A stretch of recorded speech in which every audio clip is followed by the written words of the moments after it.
श्रीनगर में स्थित छोटे तारे फाउंडेशन में ये बच्चे अलग अलग इलाकों के हैं और अलग अलग तरीके से ये फिजिकली चैलेंज है।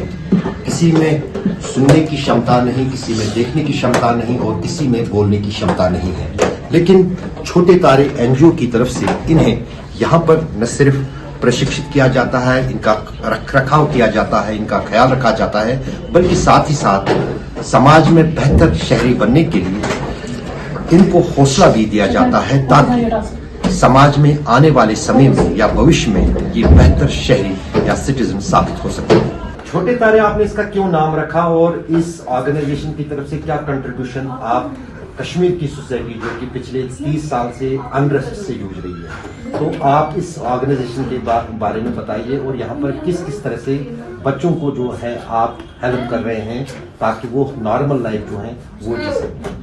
छोटे तारे 2000 में स्टार्ट की है हमने, तो इसका नाम जो छोटे तारे हैं ये इन बच्चों पे ही हमने नाम दिया है क्योंकि ये बच्चे तारे से कम नहीं है। तो उसके साथ साथ जब हम जो अनरेस्ट जम्मू कश्मीर में पिछले 30 साल रहा है उसकी वजह से हमारे यहाँ पे जो स्पेशल एबल बच्चे हैं इनका नंबर जो है बहुत ही ज्यादा इंक्रीज हो गया है ड्यू टू सर्कमस्टेंसेस।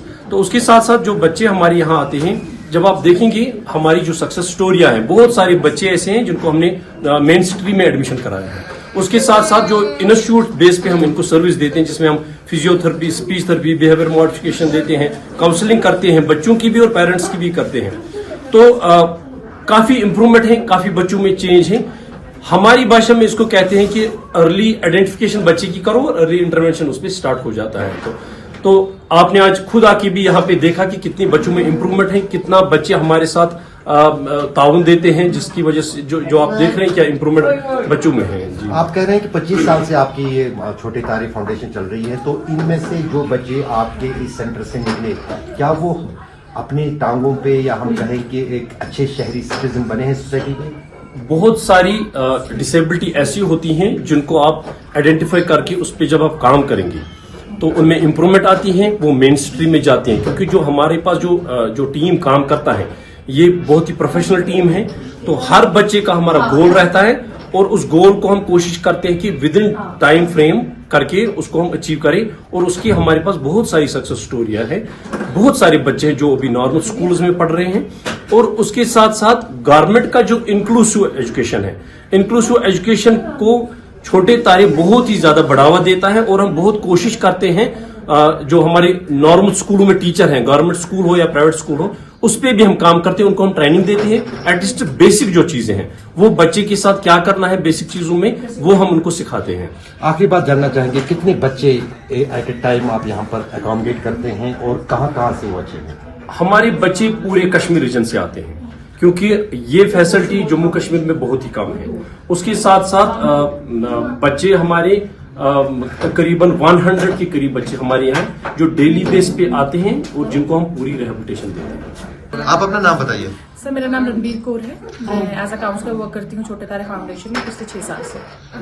आप पिछले 6 साल से इस छोटे तारे फाउंडेशन में, यहाँ पर क्या आप करते हैं जो खास तौर से सोसाइटी में जिसकी जरूरत है, और आपको कैसे लगता है कि इस तरह के जो होम्स हैं खासतौर से फिजिकली चैलेंज्ड जो बच्चे हैं उनके लिए? जी सर, मैं जो पिछले 6 साल से यहाँ पे जो काम कर रही हूँ, जो छोटे तारे फाउंडेशन है वो मल्टीपल डिसेबिलिटी को कैटर करता है। अगर हम रिहेबिलिटेशन की बारे में बात करेंगे तो हमारे पास जो मल्टीपल डिसेबिलिटी वाले बच्चे हैं सब आते हैं यहाँ पे।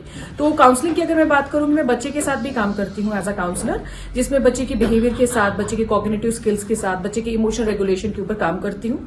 अपार्ट फ्रॉम दिस मैं पेरेंट के साथ भी काम करती हूँ, प्रोवाइड देम पेरेंटल काउंसलिंग, क्योंकि parental counselling is one of the most important aspect when it comes to rehabilitation.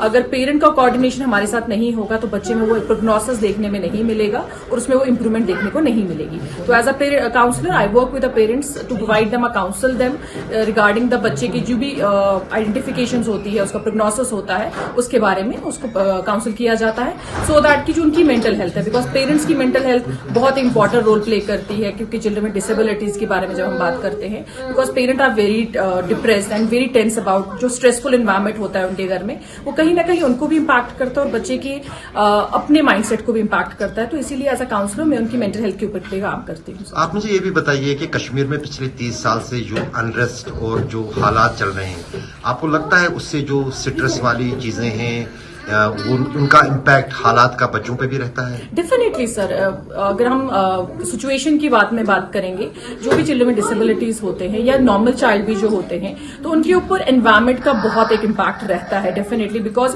Environment जैसा होगा बच्चा वैसा ही परसीव करेगा, उनका माइंडसेट वैसा ही होगा। अगर घर का एनवायरमेंट की अगर मैं एग्जाम्पल दूंगी, तो अगर घर में स्ट्रेस है, मदर परेशान, फादर परेशान, तो ऑटोमेटिकली आप बच्चे के चेहरे पे भी एक मूड स्विंग्स देखने में मिलेगा, बच्चे में भी वो मायूसी देखने में मिलेगी। अगर आप पूरी स्टेट का या पूरी किसी चीज जगह, पूरी सोसाइटी का एनवायरमेंट टेंस है, तो डेफिनेटली बच्चे की माइंडसेट में वो इम्पैक्ट दिखता है, फिजिकली भी एंड साइकोलॉजिकली। मुजफ्फर अहमद के साथ अशरफ आनी, श्रीनगर, आज।